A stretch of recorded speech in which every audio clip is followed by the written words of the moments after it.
सबको जय मसीह की। आज तारीख है 11/8/2025 और हम सुबह का वचन पढ़ेंगे रोमियो की पुस्तक में से उसका 11 अध्याय और 19 वचन से 36 वचन तक।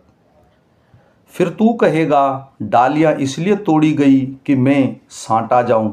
ठीक है, वे तो अविश्वास के कारण तोड़ी गई, परंतु तू विश्वास से बना रहता है, इसलिए अभिमानी ना हो, परंतु भय मान, क्योंकि जब परमेश्वर के स्वभाव डालियों को न छोड़ो तो तुझे भी न छोड़ेगा। इसलिए परमेश्वर की कृपा और कढ़ाई को देख, जो गिर गए उन पर कढ़ाई, परंतु तुझ पर कृपा, यदि तू उसमें बना रहे, नहीं तो तू भी काट डाला जाएगा।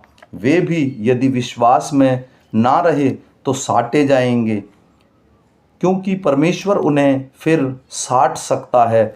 क्योंकि यदि तू उस जैतून से जो स्वभाव से जंगली है काटा गया है और स्वभाव के विरुद्ध अच्छे जैतून में साटा गया, तो ये जो स्वाभाविक डालियां हैं अपने ही जैतून में क्यों न साटे जाएंगे।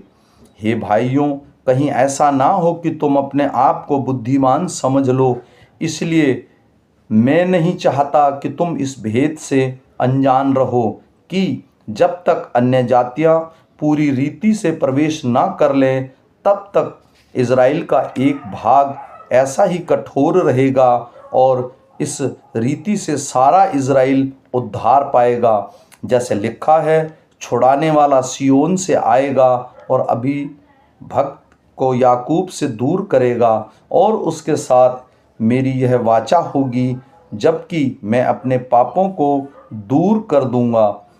सुसमाचार के भाव से तो तुम्हारे लिए वे परमेश्वर के बैरी हैं, परंतु चुन लिए जाने के भाव से वे बाप दादाओं के कारण प्यारे हैं, क्योंकि परमेश्वर के वरदान और बुलाहट अटल है। क्योंकि जैसे तुमने पहले परमेश्वर की आज्ञा न मानी, परंतु अभी उनके आज्ञा न मानने से तुम पर दया हुई, वैसे ही उन्होंने भी अब आज्ञा न मानी कि तुम पर जो दया होती है, इससे उन पर भी दया हो। क्योंकि परमेश्वर ने सबको आज्ञा उल्लंघन का बंदी बनाकर रखा, ताकि वह सब पर दया करे।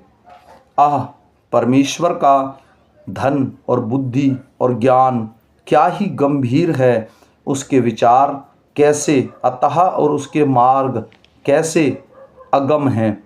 प्रभु की बुद्धि को किसने जाना, या उसका मंत्री कौन हुआ, या किसने पहले उसे कुछ दिया है, जिसका बदला उसे दिया जाएगा, क्योंकि उसी की ओर से और उसी के द्वारा और उसी के लिए सब कुछ है। उसकी महिमा युगान युग होती रहे।